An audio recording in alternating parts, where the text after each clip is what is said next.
अस्सलामुअलैकुम। आज આપણે બનાવી છે ચિકન વિંગ્સ જે આપણે એમાં નાખશું એપ્રિકોટ પ્રિઝર્વ। હવે મને એપ્રિકોટનું ગુજરાતીમાં એનું નામ યાદ જ નથી આવતું।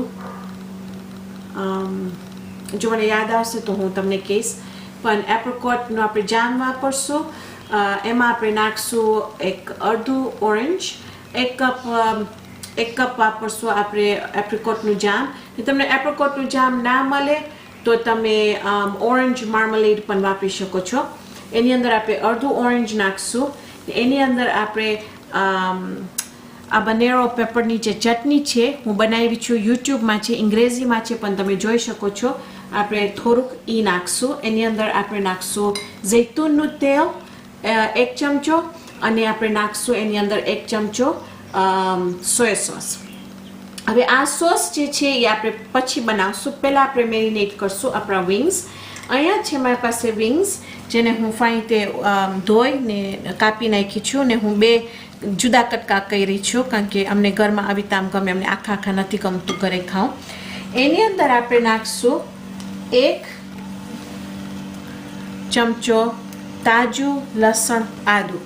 અને આ વસ્તુ એટલું સરસ છે બનાવવા માટે, એનો સ્વાદ એકદમ ફાઇન થાય છે। તો તમે પાવડર જો ના વાપરો તો બેટર છે, ને વધારે તમે તાજું વાપરો।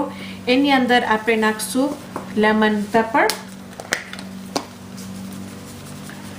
લગભગ 1 ચમચો, અને આપણે નાખશું નિમક તમારા સ્વાદ પ્રમાણે। બસ થઈ ગયું। હવે આપણે એને બરાબર મિક્સ કરી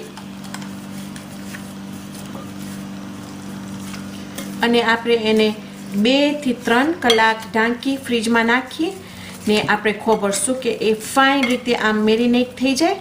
ત્યાર સુધી આપણે એનું સોસ મિક્સ કરશું। પણ જ્યારે આપણે બહાર નીકળશું ને આ ગ્રીલ ઉપર રાખશું, ત્યારે બાજુમાં હું મારું સોસ રાખીશ। તો એક બાજુ સોસ થતું હશે ને એક બાજુ આપણા ચિકન શેકાતા હશે। ઓકે, આપણે આ બાજુમાં રાખી દે બાજુમાં। હવે આ જે સોસ તમને વધારે લાગશે, કારણ કે હું અંગ્રેજીમાં પણ વિડીયો કરું છું, તો હું જાક વધારે બનાવી છું, પણ માપ પ્રમાણે તમને 1 કપ એપ્રિકોટ જેલીની જરૂર પડશે, કે એપ્રિકોટ જેમ। એની અંદર આપણે નાખશું 1 ઓરેન્જ નો જ્યુસ,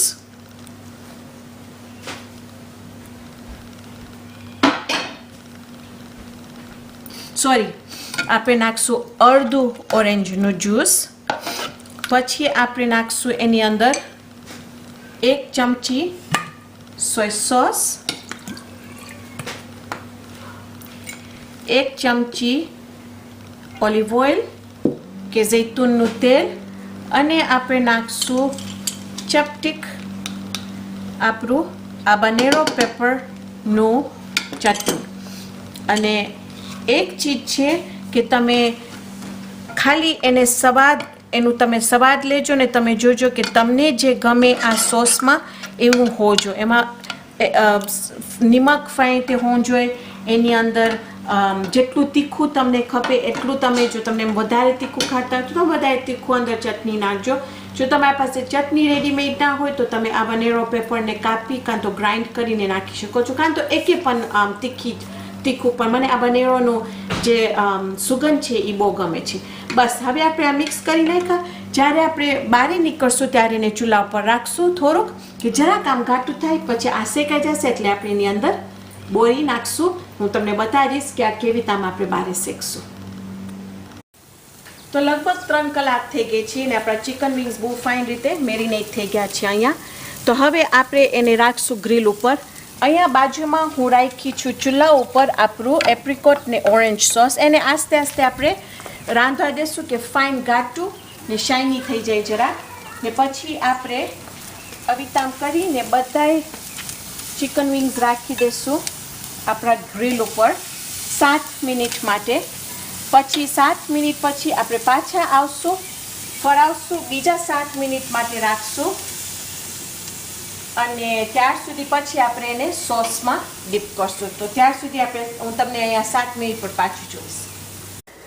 તો અહીંયા છે આપણા ચિકન વિંગ્સ, એકદમ ફાઇન થાય છે. 5 મિનિટ લગભગ બાકી છે. એને હું એક વખત ફરાવી. અહીંયા છે આપણું સોસ, એ પણ એક વખત ઉકળી ગયું છે. હવે હું સાવ એને લો પર રાખી દીધી છું. 5 મિનિટ પછી આપણે આવી ને આ બધા આપણે એને સોસમાં નાખી ને ઇન્શાલ્લાહ હું તમને બતાવીશ કે કેવી રીતે આમ તૈયાર થઈ જશે. તો હવે આપણા બધા ચિકન વિંગ્સ થઈ ગયા છે. આ સોસ જે મારું છે એટલે આપણે બધા વિંગ્સ લઈને એની અંદર આવી રીતે નાખી દઈશું. પછી આપણે એને એક વખત ખાલી આપણે અંદર નાખશું કે જરાક આમ પલળી જાય. પછી એને આપણે ગ્રીલ ઉપર રાખશું ખાલી 2 મિનિટ માટે, કે શું કે ખાલી આપણું સોસ જરાક એના ઉપર આમ ફાઇન રીતે ચોંટી જાય. ઓકે, તો જો આવી તામ જે તામ હું રાખી છું ખાલી 2 મિનિટ આપણે ફરાવશું અને પછી આપણે એને કાઢી નાખશું. તો અહીંયા છે આપણા ચિકન વિંગ્સ તૈયાર. તમે જો કે કેવા લાગે છે, એકદમ ફાઇન લાગે છે અને ચાખવામાં